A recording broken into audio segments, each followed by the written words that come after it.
Hello students, study related only channel में आपका स्वागत है और मैं आपको पढ़ा रही हूँ UGC net paper 1 teaching aptitude unit 1 में मेमोरी लेवल ऑफ टीचिंग। तो मेमोरी लेवल ऑफ टीचिंग में मैंने मेमोरी लेवल को आपको पूरा बता दिया था। बहुत ही कंसाइज वे में मैं यहाँ पढ़ाती हूँ, आपको बहुत ही प्रैक्टिकल तरीके से पढ़ाती हूँ, एकदम हैंड रिटन नोट्स के साथ। बहुत ही आसानी से आप इन सब चीज़ों को समझ सकते हैं, कुछ भी ताम झाम की ज़रूरत नहीं है आपको। सिर्फ बैठें, पेन लें, नोटबुक लें, अपने इस तरीके से नोट्स बनाते हुए चलें या फिर समझते हुए चलें, this is depend on you. तो मैंने आपको मेमोरी लेवल ऑफ टीचिंग की क्या मीनिंग है, क्या टीचर्स रोल हैं, क्या लर्नर के रोल हैं, क्या इक्विपमेंट्स यूज़ होते हैं, क्या नेचर ऑफ मोटिवेशन और क्या इवैल्यूएशन सिस्टम है, वो मैंने सब आपको बता दिया है। और उसमें काफ़ी लेट हो गया था उस क्लास में, पिछली क्लास में, तो मैंने psychological basis for memory level of teaching और साथ के साथ suggestion for memory level of teaching आपको नहीं बता पाई थी। तो आज ये मेमोरी लेवल ऑफ टीचिंग का ही पार्ट 2 समझ लीजिए, मैं इसको कंप्लीटली आपको करा रही हूँ। तो psychological basis for memory level of teaching क्या है? ये है कि जो साइकोलॉजिस्ट हैं उन्होंने मेमोरी लेवल ऑफ टीचिंग के बारे में क्या कहा है। जैसे एक तरीके से होता है ना कि इनके बारे में आलोचना करना या इनको सपोर्ट करना मेमोरी लेवल ऑफ टीचिंग को, तो वही इसमें है। तो हम पढ़े, सबसे पहले जानेंगे जीन पियाजे ने क्या कहा है। जीन पियाजे बहुत अच्छे साइकोलॉजिस्ट हैं, बहुत मेन साइकोलॉजिस्ट हैं, आपने पढ़े ही होंगे अगर आपने बीएड की है या फिर आप ये टीचिंग एप्टीट्यूड पढ़ रहे हैं। तो जीन पियाजे छोटे बच्चों के ऊपर, इन्होंने अपने ही बच्चों के ऊपर स्टडी की थी और फिर इन्होंने बच्चों के बारे में बहुत सारी साइकोलॉजिकल बातें बताई थी। तो MLTs फॉर स्टार्टर्स, जीन पियाजे ने कहा है कि जो मेमोरी लेवल ऑफ टीचिंग है ना, ये स्टार्टिंग जो बच्चे होते हैं, इन्फेंट जो बच्चे होते हैं उनके लिए हैं, जो छोटे छोटे बच्चे हैं जो अभी स्कूल जाना शुरू ही कर रहे हैं, जो सिर्फ दिमाग में बातों को रट रहे हैं, तो सिर्फ उनके लिए होता है मेमोरी लेवल ऑफ टीचिंग। और क्या कहा है? For pre operational level of cognitive development. Jean पियाजे ने ना कुछ लेवल दिए हैं, pre operational level, conventional level, तो इस तरीके से ना formal level, post conventional level. तो प्री ऑपरेशनल लेवल जो MLT है, मेमोरी लेवल ऑफ टीचिंग, वो कहाँ स्टैंड करता है? प्री ऑपरेशनल लेवल में। जीन पियाजे के प्री ऑपरेशनल लेवल में ये जो MLT है वो स्टैंड करता है, यानी कि जो छोटे बच्चे होते हैं, प्री ऑपरेशनल लेवल में छोटे बच्चे होते हैं जो सिर्फ रट के चीज़ों को याद करते हैं, जो सिर्फ चीज़ों की, अगर उनके सामने चीज़ है तो वो समझ पाते हैं, जैसी चीज़ आंखों के आगे से गई वो उस चीज़ को, यानी कि ऑब्जेक्ट परमानेंस भी नहीं होता उनके आगे। ये जीन पियाजे की थ्योरी है। देखिए, अगर आप पढ़ना चाहते तो पढ़ सकते हैं, वैसे इतना ज़्यादा अभी यूजीसी नेट वालों के लिए तो इम्पोर्टेंट नहीं है। बाकी इसकी मैं एक सीरीज़ लेकर आऊँगी जिसमें मैं आपको पूरा साइकोलॉजी पढ़ाऊँगी, जो कि बीएड, सीटेट, एचटेट आप सबके लिए या फिर यूजीसी नेट के लिए हेल्पफुल होगा। तो वो भी हैंड रिटन नोट्स की फॉर्म में ही होगा। इसके बाद देखेंगे हर्बर्टियन ने क्या कहा है। तो हर्बर्टियन ने कहा है कि ये जो यंग माइंड है, जो छोटे छोटे दिमाग हैं, यंग माइंड है, gets ready for a big mass of factual information. बहुत सारी फैक्चुअल इन्फॉर्मेशन है, आपको पता है, हमारी यूनिवर्स में, हमारे वर्ल्ड में, हमारे इंडिया में। तो उन बड़ी बड़ी इन्फॉर्मेशन को ना अपने दिमाग में रखने के लिए उनका छोटा सा दिमाग रेडी हो रहा होता है।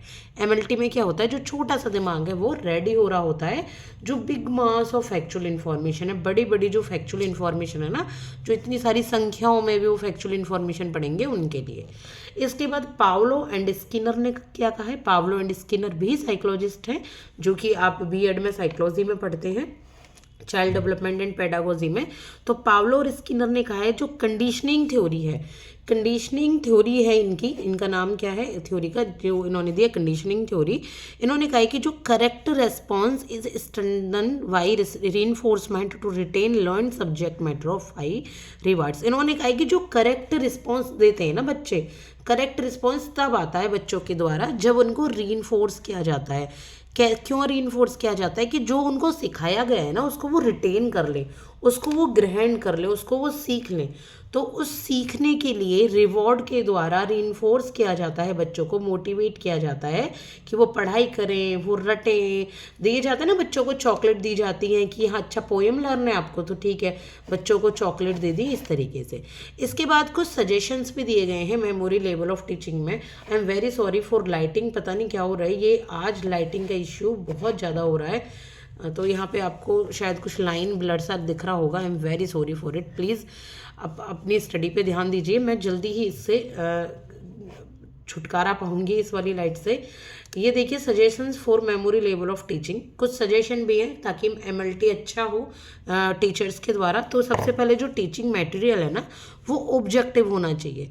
ऑब्जेक्टिव मतलब वो सब्जेक्टिव की ज़रूरत नहीं है, छोटा होना चाहिए, कंसाइज वे में होना चाहिए और एक बस सिंगल आंसर होने चाहिए और यूज़फुल और फिनिट होना चाहिए।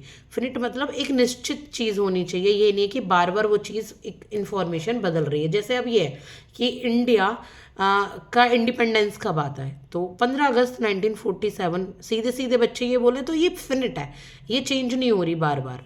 इसके बाद सिंपल टू कॉम्प्लेक्स, पहले सिंपल चीज़ पढ़ाई जाए फिर थोड़ा सा हार्ड की तरफ जाया जाए, कॉम्प्लेक्स की तरफ जाया जाए।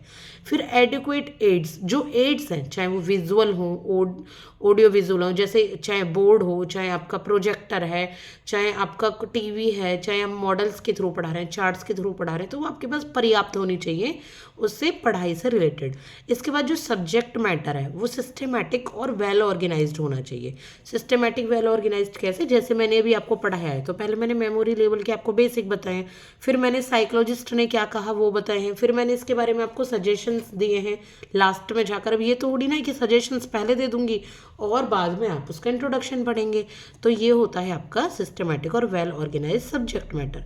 इसके बाद practice and exercise for retention, जो रिटेंशन करें बच्चे, बार बार उस चीज़ को लर्न करके रखें, याद हो जाए बच्चों को चीज़ें, उसके लिए बार बार प्रैक्टिस करानी होती है, बार बार एक्सरसाइज करानी होती है। पुराने टाइम में क्या होता था कि जब छोटे बच्चे स्कूल में पढ़ाई करते थे तो लास्ट में ना सारे बच्चों को इकट्ठा खड़ा कर दिया जाता था, इकट्ठा मतलब बैठा दिया जाता था और बच्चे सीधे के सीधे टेबल्स पढ़ना शुरू कर देते थे। तो वो जब ग्रुप स्टडी इस तरीके से होती है ना बच्चों की साथ में, तो वो बच्चे के दिमाग में वो बातें रहती हैं।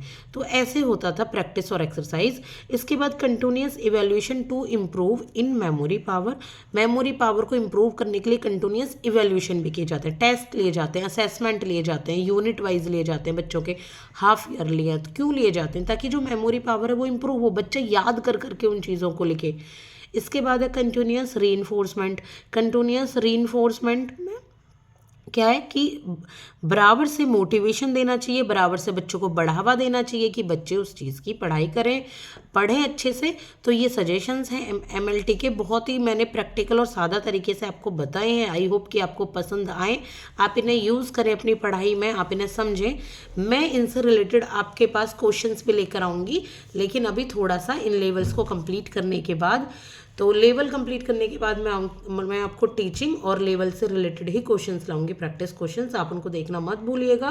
बीच में ही आपको इनसे रिलेटेड एक क्लास मिल जाएगी। अब हम पढ़ेंगे अंडरस्टैंडिंग लेवल। नेक्स्ट क्लास में हम पढ़ने वाले हैं अंडरस्टैंडिंग लेवल ऑफ टीचिंग। उसके बाद हम कौन सा पढ़ेंगे, लास्ट जो हमारा होगा level, reflective level of teaching. तो इसके बाद मैं आपको प्रैक्टिस क्वेश्चन की एक क्लास लेकर आऊँगी इन्हीं तीनों लेवल से रिलेटेड और टीचिंग से रिलेटेड, जो भी मैंने आपको पढ़ा दिया है। तो उनकी आप प्रैक्टिस भी साथ के साथ कर लीजिएगा। आई होप कि क्लास आपको पसंद आई होगी। प्लेलिस्ट अवेलेबल है यूजीसी नेट पेपर 1 के नाम से, हैंड रिटन नोट्स के नाम से, आप देख सकते हैं चैनल पर जाकर, और अपने नोट्स आप इस तरीके से बनाएं और सब्सक्राइब कर लें चैनल को। और अगर आपने नहीं किया है, मेरे 1-2 स्टूडेंट्स ने ये कहा है कि मैं ये क्लासेस डेली दूं या आपको मतलब 2 क्लासेस डेली दूं, जितना भी मेरे से पॉसिबल हो सकेगा, बेस्ट टू बेस्ट। अगर मेरा एक स्टूडेंट भी देख रहे हैं ना, एक पेरेंट भी इसको देख रहे हैं, तो मैं उनके लिए भी डेली ये क्लास लेकर आऊँगी और डेली मैं ये नोट्स बनाकर आपको तैयार करके दूंगी, जो कि मैं डिफरेंट आपको बुक से बना के देती हूँ या गूगल से करके देती हूँ। ठीक है, तो आई होप कि पसंद आई होगी। प्लीज़ सब्सक्राइब कीजिएगा और वीडियो को लाइक कीजिएगा। Thank you so much.